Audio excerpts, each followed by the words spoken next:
Hi, I'm Patricia Sewell. I'm a nurse at University of South Alabama, and today I'm going to be doing my IV insertion checkoff today. First thing that I'm going to do is I'm going to verify the orders, which is insert saline lock in the AEM for a CT scan. Then I'm going to verify hospital policies. I'm going to gather all my supplies, perform hand hygiene as I enter the room, and then I'm going to verify using two identifiers. Jaguar Jones, date of birth 8/25/1963. Jaguar Jones, date of birth 8/25/1963. He's allergic to penicillin. He's allergic to penicillin. All right. Then the next thing that I'm going to do is I'm going to explain the procedure to the patient and provide privacy. I'm going to position my trash can, perform hand hygiene, and don my goggles. All right.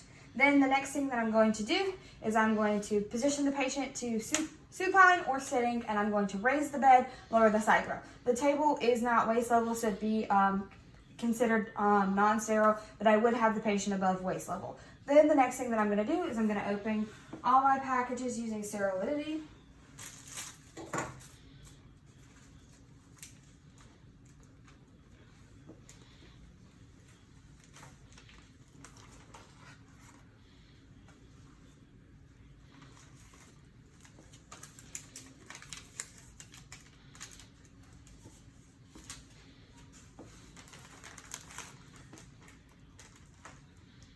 All right, then I'm going to perform hand hygiene, and I'm going to come over here and open my alcohol pad.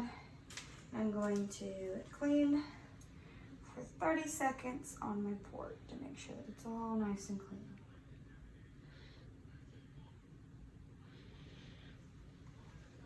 All right, then I'm going to come over here, open my saline, and then connect. And then I'm going to place back in the packaging. Okay, and then the next thing that I'm going to do is I would select a vein. When selecting veins, I'm going to do the most distal site, and then I'm going to select a non-dominant arm, and then I'm going to be looking for a large, soft, spongy vein. For venous distension, venous distension, I'm going to be stroking the vein, and then I'm going to apply warm pressure to the vein to vasodilate, and then I'm going to have the patient open and close their fist. Then the next thing that I'm going to do is I'm going to take my needle out, discard of the packaging, and then I'm going to apply my tourniquet.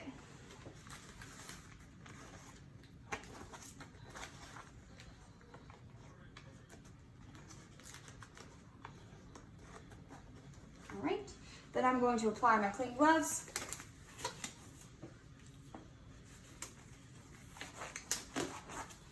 And then I'm going to clean.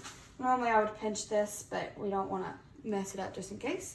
So I'm going to clean in a circular motion, and then horizontally and vertically. And then normally I would let it dry completely before I can touch it. I'm not supposed to touch it when it's wet. For time's sake, I'm just going to go ahead and start my catheter insertion.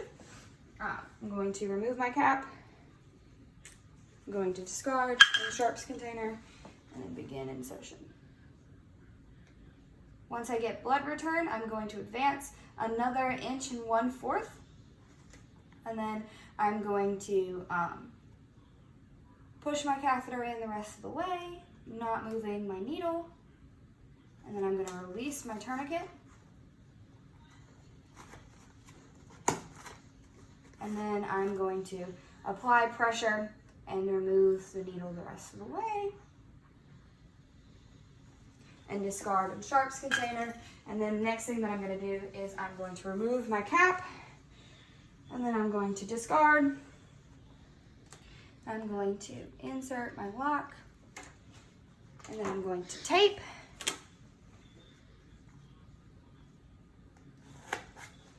And then I'm going to aspartate for blood, and then normally I would insert the rest of the saline, but since it's on a pool noodle, I'm not going to do that today.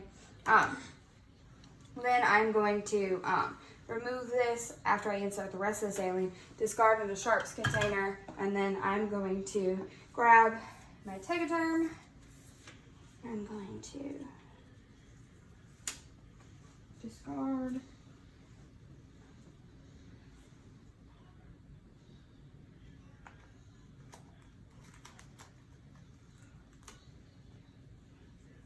I don't know if it'll stick to the pool noodle because it's wet.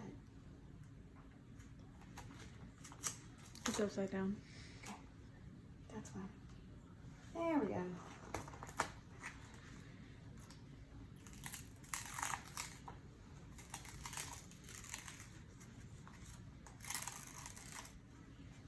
All right, and then I'm going to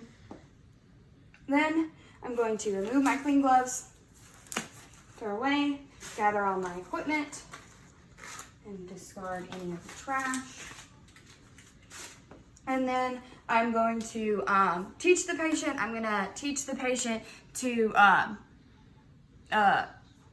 teach the patient prevention of dislodging. I'm going to teach the patient signs and symptoms of infiltration, phlebotomist, inflammation, and then I'm going to let them know if I need to tell the patient to let me know if the fluid stops, if there's blood in the tubing, or if there's blood on the bandages. And then I'm going to teach the patient how to protect the IV during bathing and other scenarios. Then I would remove my goggles, perform hand hygiene, and then I would go back to the nursing station to document the date, time, location, size, type, and length of the catheter. I would document the number of attempts that I had to do to get it right, and then make sure that there was fluid running and document there was, and then document the patient's tolerance. Then the next thing that I would do is, and now I'm gonna start removal of the catheter. So I'm going to enter the room, perform hand hygiene, and I'm going to apply my clean gloves.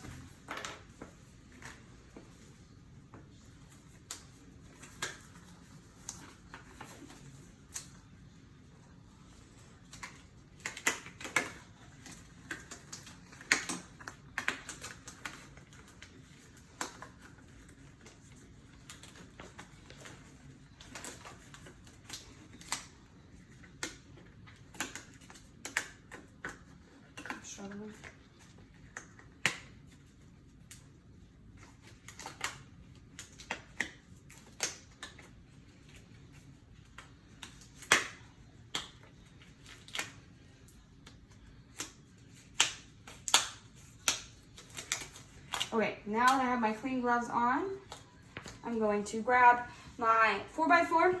No, I'm not. I'm going to remove my tegaderm first and foremost, but I'm going to be moving towards the incision site.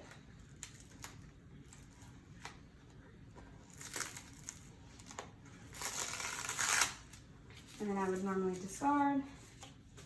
And then I'm going to grab my 4x4, apply pressure, and then slowly and gently remove my catheter and tape. And then I'm going to discard the catheter. Then I would hold pressure down for 30 seconds to stop the bleeding. And then I'm going to apply my tape. And then I would,